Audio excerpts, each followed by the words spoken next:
like I'm George Jones.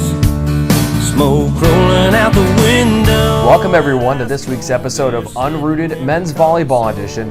And my guest for this week's show is none other than freshman middle blocker on the men's volleyball team here at Menlo College, Chase Direito. Chase, thanks so much for joining me on the show. Thank you for having me. You're very welcome. Let's start by talking a little bit about yourself. Now, last week, Trey Lake was on the show, and he was telling me that you are a real country boy.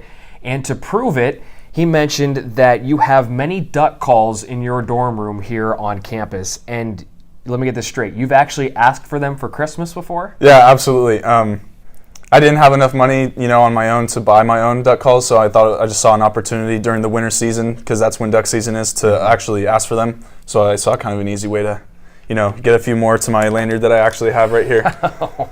So wow. Yeah, it's they're all like different species of ducks as well. So yeah, I use them for all different kinds of applications when I'm out there. This is definitely a first on Unrooted, bringing duck calls onto the show. Yeah. Now, out of curiosity, how much does a duck call cost? They can range anywhere from like $5 to $10 to hundreds of dollars. Hundreds of dollars. Yeah, because each one has its own like rasp or noise or like different kind of if you want a high quality duck call, you're gonna have like that perfect pitch. But if you're gonna have that lower quality, it's kind of like that cheap plasticky. Like anything, you're gonna get what you buy for. So. Get what you pay for. Is there such a thing as a favorite duck call of yours, or does that just depend on what you're hunting? Yeah, it just definitely depends. I like them all because they all take different kinds of, talent and different ways to blow them. So, if you want me to, I can. Right now. I was going to say, now we have to hear one. Okay, of them, right? cool, yeah. So this is a mallard call. Like, like the ducks with like green heads and stuff? This is what they sound like.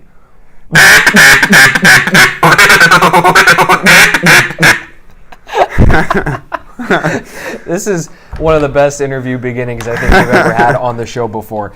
Did you do a good job? I don't know. Yeah. And there's like different ways to call them, all different kinds of ways to do it. Yeah. That's fantastic. Are those all the ones that you have? No, they're all different kinds. This is like a. No, I mean, like how many different ones? Like, do you have more at home or? Oh, this is it right here. Actually, this is. Wow. I have a pretty small collection. Wow. Well, it's small, but that seems quite impressive. Yeah. That's awesome. And you got to hear it here first on Unrooted, folks. You're also a Clovis guy, and Trey and Akash Dother both come from Clovis.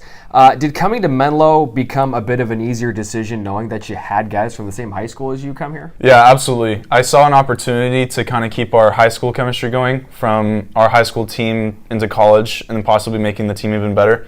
Because I knew in high school, we went to state, we did really well in high school, so I saw that chemistry continuing and becoming like something a lot better than what it was. So, I did get offers from other schools, but I saw a greater opportunity here, especially with the actual, majors and environment of Menlo. I just saw a really good opportunity. Were Trey and Akash as good in high school as I'm envisioning them being?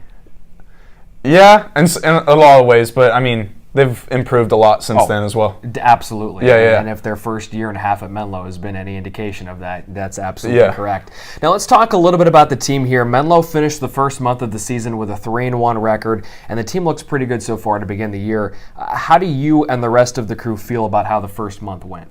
I think it definitely sets the tone to the rest of the season, and I think it sends the message to our opponents as well to kind of expect us to bring what they didn't have last year, what we didn't have last year. So I'd look at it as a intimidating factor, as like a really good kind of message out to other people. And if you want an intimidation factor, Menlo College now receiving votes in the latest NAIA men's volleyball coaches poll. Now you've had a week off before you get back into the swing of things this upcoming weekend. What were some of the big things that you guys worked on to stay locked in and to really improve from the first month? Physically, we did a lot of yoga. We did a lot of concentration, visualizing, a lot of breathing techniques. Our workouts were a lot lighter. We were just taking it easy on our bodies. And then coach was pounding us to watch film and do things on our own to kind of focus in on the game. Now, even though the entire team is mostly comprised of underclassmen, you only have one senior on the team, and Jared Jordan. Who have been some of the vocal leaders early on in the season? Definitely Trey, and I think Eddie Ibrahimovic. He's had a lot of experience from where he's from, and I think his talent and then Trey's leadership skills have definitely honed in together. And really not a couple of bad guys to have being the vocal leaders of your squad. Yeah, definitely. With their play and with their overall personalities, I would say. Now, the Oaks are back in action this weekend. First conference game of 2019 within the GSAC. You're taking on Hope International. They're ranked number 9 in the country. What do you expect when you see them on Friday?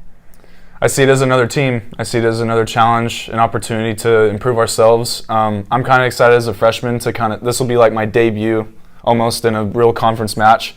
So I'm pretty excited personally, but as a team, I think we're just looking forward to redemption from last year.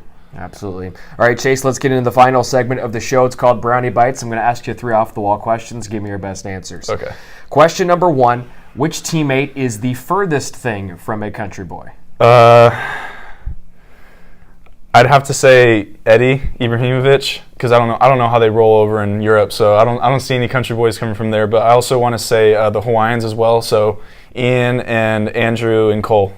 So yeah. I feel like from the Hawaiian people that I know, or at least one in particular, they would argue that they're a different kind of country. Oh yeah.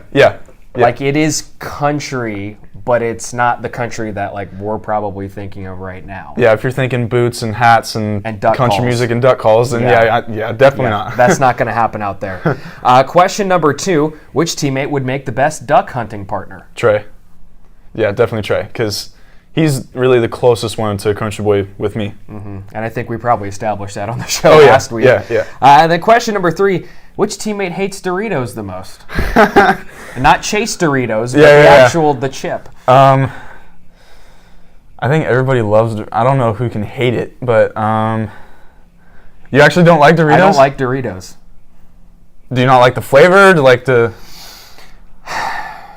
Yeah, I don't really like any of the flavors. Oh my goodness, it's weird. I'm so sorry. I thank you, because I feel like I've been missing out for a long time now. But yeah, I just have never been a fan. That's crazy. That's like the go-to side for like a sandwich and whatever you're eating. It's like the. I'm a Lay's guy. That's all right. So I got you. So that's where I stand on it. Yeah. So all your teammates like Doritos? Definitely. You think? Yeah. Oh yeah. I guess you guys are hungry student athletes or something. Yeah. We'll down it. Probably anything. Oh yeah. Yeah. All right. Fair enough. Well, we can agree to disagree on that one. But at least Chase Direito is on my good side, unlike the actual Doritos, the Cool Ranch, the nacho cheese. Yeah, for sure. All those weird flavors. Chase, thanks for joining me on the show. I appreciate it. Thank you so much for having me. You're welcome, folks. The men's volleyball team, they're on the road this weekend down in Southern California, and they have a pair of matches, including their first GSAC match of 2019 as the Oaks take on the 9th-ranked Royals of Hope International University. That match set to begin Friday at 7 o'clock. Then the next day at 7, they play at Irvine Valley College against Westcliff University. We invite you to tune into next week's episode of Unrooted Men's Volleyball Edition, when Chase Direito will select the next interviewee by me, Brian Brownfield, right here on the show. Until then, we'll see you next time. Take care, everyone. Yeah, I'm chilling on a dirt road, laid back, swerving like I'm George Jones. Smoke rolling out the window.